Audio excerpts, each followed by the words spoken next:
Hey guys, welcome to my channel Radhe studies में मैं विनोद आप सभी का स्वागत करता हूं। दोस्तों, आज मैं गति चैप्टर स्टार्ट करने वाला हूं और दोस्तों गति चैप्टर से अपने को पॉलिटेक्निक के एंट्रेंस एग्जाम में ना 3 या 4 क्वेश्चन देखने को हर साल मिलते हैं, तो इम्पोर्टेंट सेक्शन है। और केवल दोस्तों अपने को पॉलिटेक्निक एंट्रेंस एग्जाम में नहीं, आप कोई भी एंट्रेंस एग्जाम में क्यों ना बैठे, मोशन चैप्टर से आपको 2 या 3 क्वेश्चन देखने को मिलते ही है, चाहे वो आपका एसएससी हो, बैंकिंग हो, रेलवे हो या कोई भी अदर गवर्नमेंट सेक्टर हो। तो इम्पोर्टेंट सेक्शन है और थोड़ा सा बड़ा चैप्टर भी है, इसलिए दोस्तों मैं मोशन चैप्टर को अपने 3 वीडियो में कंप्लीट करूंगा, क्योंकि मेरे बहुत सारे बंधु मुझे ये बताते हैं कि भैया आपका वीडियो थोड़ा लॉन्ग हो रहा है, आप इसे छोटा छोटा बनाए।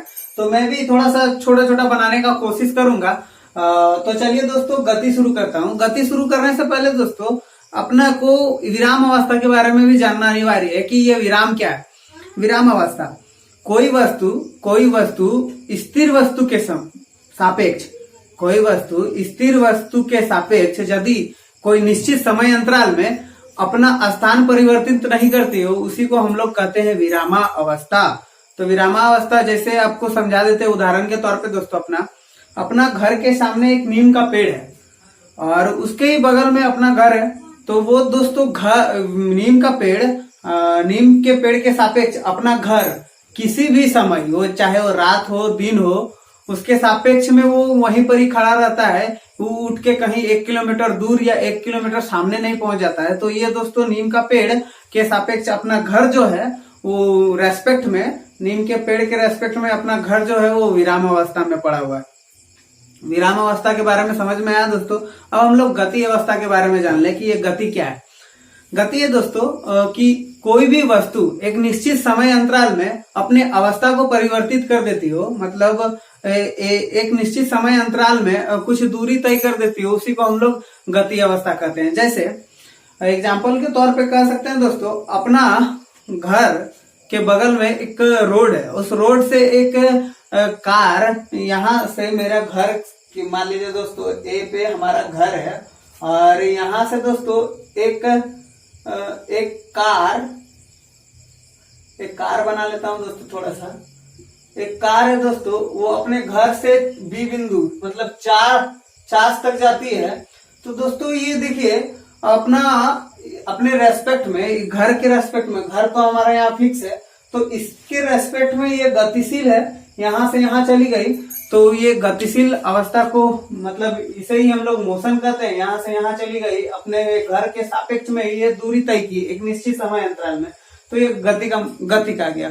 वैसे गति बहुत बड़ा है और आपको इस डिफिनेशन से गति में बहुत ब्रह्मांड वगैरह बहुत सारे चीज आते हैं और हाईली क्लासेस में इसका लगभग बहुत मतलब इसी से एक पूरा फिजिक्स ही लिख दिया जा सकता है। तो उतना जानने की आवश्यकता नहीं है आपको, जितने जानने की आवश्यकता होगी, आपको जितने मार्क्सिंग की जरूरत होगी वो मैं उतना ही बताऊंगा। और आपके कॉम्पिटिटिव एग्जाम में जिस स्तर से पॉलिटेक्निक के क्वेश्चन पूछे जाते हैं उस स्तर पे ही बताऊंगा। अब अगला है दोस्तों अपना, मतलब यहाँ से दोस्तों अपना कार 4 तक गई तो कुछ दूरी तय की। तो यही हम दूरी के बारे में जान ले कि ये दूरी क्या है। दूरी एक अदिश राशि है और दोस्तों दूरी एक अदिश राशि है और इसमें केवल परिणाम होता है। यहाँ से यहाँ गई, ये कोई फिक्स डायरेक्शन नहीं बता दिया कि दोस्तों यहाँ से वो उत्तर दिशा की ओर गई, ऐसे बताता तो विस्थापन हो जाता।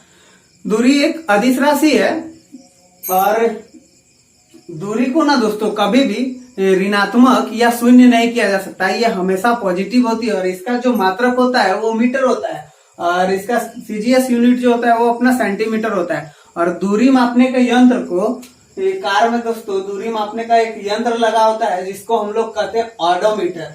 नोट कर लीजिएगा दोस्तों, इंपॉर्टेंट सेक्शन है कि दूरी मापने को यंत्र को हम लोग क्या कहते हैं, दूरी मापने के यंत्र को हम लोग ओडोमीटर कहते हैं। आप नोट कर लीजिएगा, बहुत इंपॉर्टेंट है, आपको ये क्वेश्चन उठा के डाल भी देगा। अब दूरी तो अपना हो गया, अब बहुत सारा दूरी के बाद दोस्तों एक अगला वर्ड आता है विस्थापन का। मैंने विस्थापन बताया, वो दूरी मान लीजिए वही दूरी को हम इसको ही अब बोलेंगे कि ए बिंदु से आपको पूरब की दिशा में, तो इसमें हम अपने को डायरेक्शन बता दिया, तो वो दोस्तों डायरेक्शन विस्थापन में आ जाता है। तो विस्थापन का फॉर्मूला है दोस्तों, डेफिनेशन है अपना कि कोई भी आरंभिक स्थिति से अंतिम स्थिति के बीच की न्यूनतम दूरी को, आरंभिक स्थिति से अंतिम स्थिति के बीच की न्यूनतम दूरी को हम लोग क्या कहते हैं, विस्थापन कहते हैं। जैसे एग्जांपल के तौर पे हम कह सकते हैं कि यहां से मान लीजिए एक बिंदु है ए, यहां से बी कोई 5 मीटर की दूरी कोई वस्तु तय करती है, फिर यहां से सी 5 मीटर की दूरी तय करती है, तो इसका विस्थापन क्या होगा? तो इसका विस्थापन दोस्तों अपना है, ये सी मान लेते हैं, इसको बी, इसका विस्थापन है आरंभिक स्थिति और अंतिम स्थिति के बीच की न्यूनतम दूरी को हम लोग विस्थापन कहते हैं। तो इसका विस्थापन अपना ये निकल जाएगा। आप इसको हाइट एंड डिस्टेंस का फॉर्मूला से निकालिए या फिर हीरोइज फॉर्मूला से, किसी से भी निकाल के इस तरह का रहेगा। मतलब आपको मैं समझाने के तौर पे बता रहा हूं कि इससे आपका ये जो है एसी, ये आपका विस्थापन निकल जाएगा। तो विस्थापन एक सदिश राशि है, इसमें दिशा के साथ साथ परिणाम दोनों होता है, और विस्थापन को आप नेगेटिव, पॉजिटिव या शून्य कुछ भी कर सकते हैं। तो विस्थापन आपको समझ में आ गया दोस्तों। विस्थापन के बाद आपको अगला क्या समझना है, यहां से यहां आने में दोस्तों उसको कितना स्पीड की आवश्यकता पड़ी वो तो आपको जानना ही पड़ेगा ना। कितना यहां से ये कार अपना, मेरे घर से ये कार चार्ज तक आती है तो कितने स्पीड से आती है, तो चाल के बारे में जान ले। तो ये चाल क्या है, इकाई समय में तय की गई दूरी को हम लोग चाल कहते हैं। इकाई समय में तय की गई दूरी को हम लोग चाल कहते हैं। चाल इक्वल टू अपना होता है दूरी बटा समय। इकाई समय में तय की गई दूरी को हम लोग चाल कहते हैं। और चाल दोस्तों अपना एक अदिश राशि है, इसमें परिणाम होता है किंतु दिशा नहीं होता है, क्योंकि मैंने अदिश राशि का फॉर्मूला आपको बताया, मतलब डिफिनेशन आपको बताया। तो चाल अपना अदिश राशि है, और चाल का जो एसआई मात्रक है दोस्तों वो है अपना मीटर पर सेकेंड स्क्वायर नहीं, मीटर पर सेकेंड। यहाँ से आपको दूरी का मूल मात्रक m और यहाँ सेकेंड का s, तो इसका जो मात्रक होता है वो मीटर पर सेकेंड होता है।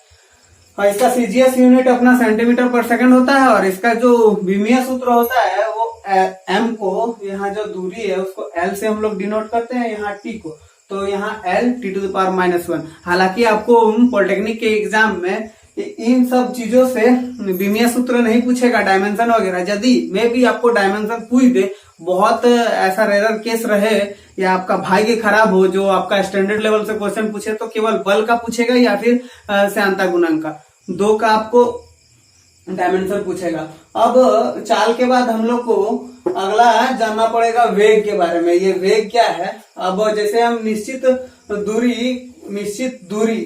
दूरी को किसी चाल या कोई दिशा देकर हम उसको फॉलो करें तो उसको क्या कहते हैं? वेग कहते हैं।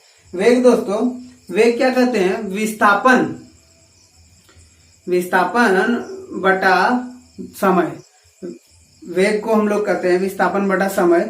मतलब दोस्तों विस्थापन इकाई समय में तय की गई विस्थापन को, इकाई समय में तय की गई विस्थापन अपने को वेग कहलाती है।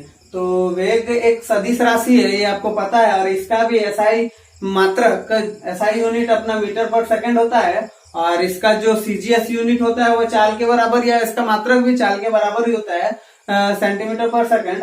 तो चाल और वेग दोनों बराबर होते हैं, बस दोनों में एक डिफरेंसेस होती है कि उसमें वो दिशा के वजह से उसमें अपने अपने गुणसूत्र अलग हो जाते हैं। गुणसूत्र नहीं, उनका जो प्रॉपर्टी है वो अलग अलग हो जाता है। जैसे चाल में दिशा नहीं होती है, वेग में दिशा होती है। इसके वजह से चाल स्केलर क्वांटिटी हो जाता है और अपना वेग जो है वो वेक्टर क्वांटिटी कहलाता है।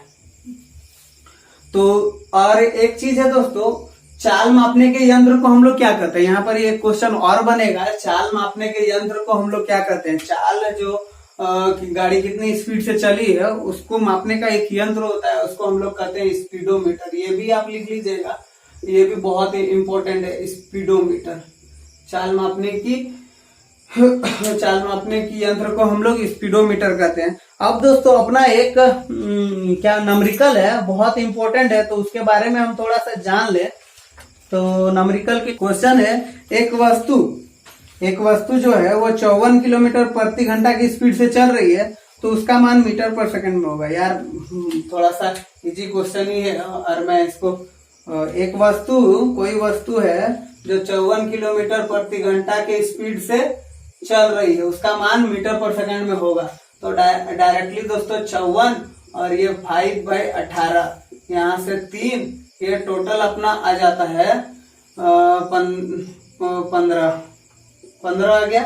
अब इसको हम कैसे पुट किए दोस्तों, 5/18, ये दोस्तों अपना 1 किलोमीटर बराबर आपको पता है कितना होता है, 1000 मीटर होता है। मैंने यूनिट और मेजरमेंट चैप्टर में आपको बताया है 1 किलोमीटर बराबर अपना 1000 मीटर। और उसके बाद यहाँ पर 1 घंटा बराबर आपको मालूम है 3600 होता है ना, 3600 सेकेंड।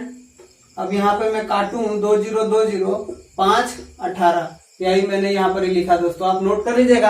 आपको भी इसी तरह शायद पुट करना होगा, बहुत इजीली जल्दी कैलकुलेशन निकल जाएगा थोड़ा शॉर्ट में। अब इस नंबरिकल के बाद दोस्तों अपने को औसत चाल के बारे में, औसत चाल का 2 इम्पोर्टेंट फॉर्मूला है जिसको हम लोग को जान लेना चाहिए। और इस फॉर्मूला से अपने को बहुत सारे नंबरिकल डिप्लोमा के एग्जाम में पूछे जाते हैं, तो उस फॉर्मूला को देख लें दोस्तों। अपना फॉर्मूला है, कोई वस्तु भिन्न भिन्न चालों से समान दूरी तय करे तो उसका जो औसत चाल होगा वो अपना निकलेगा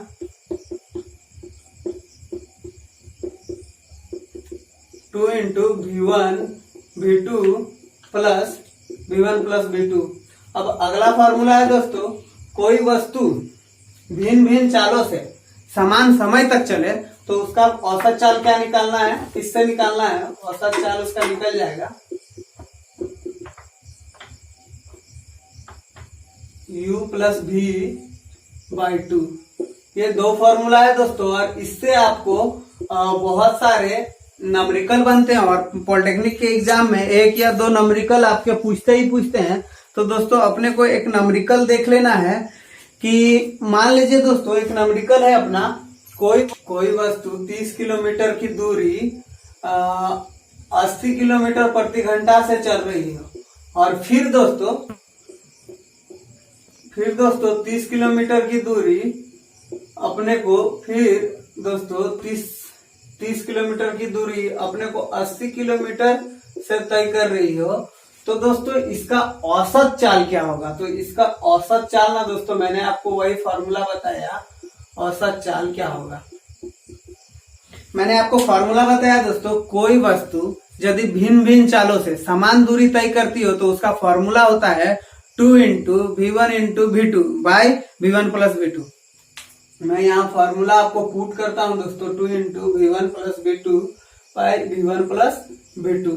यहाँ पर ही अपने को 2 और यहाँ पर ही 80 पुट करना है, 60 पुट करना है, और ये 60 और 80 जोड़ के दोस्तों कैलकुलेशन करना ही है तो कर लेते हैं।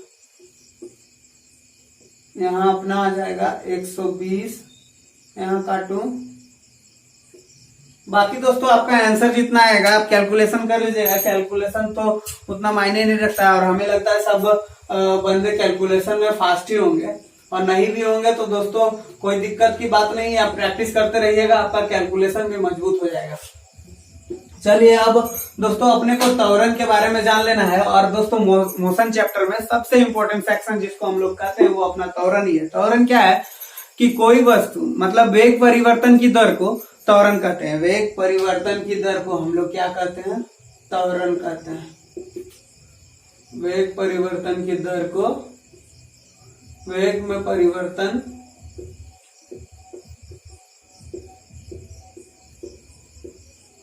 वेग परिवर्तन की दर को हम लोग त्वरण कहते हैं। त्वरण एक सदिश राशि है, इसमें परिणाम के साथ साथ दिशा दोनों होता है, और इसका एसआई मात्रक जो होता है वो मीटर पर सेकंड होता है, और इसका सीजीएस यूनिट जो होता है अपना सेंटीमीटर पर सेकंड होता है। और इसको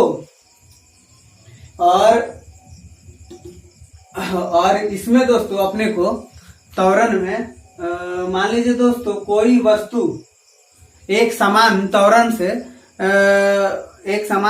से चलती और उसका वेग लगातार बढ़ता जाए ना, तो उसको हम लोग क्या कहते हैं, उसको हम लोग कहते हैं धनात्मक त्वरण और कोई वस्तु यदि एक समान त्वरण से वेग उसका वेग घटता हो आए तो उसको हम लोग कहते हैं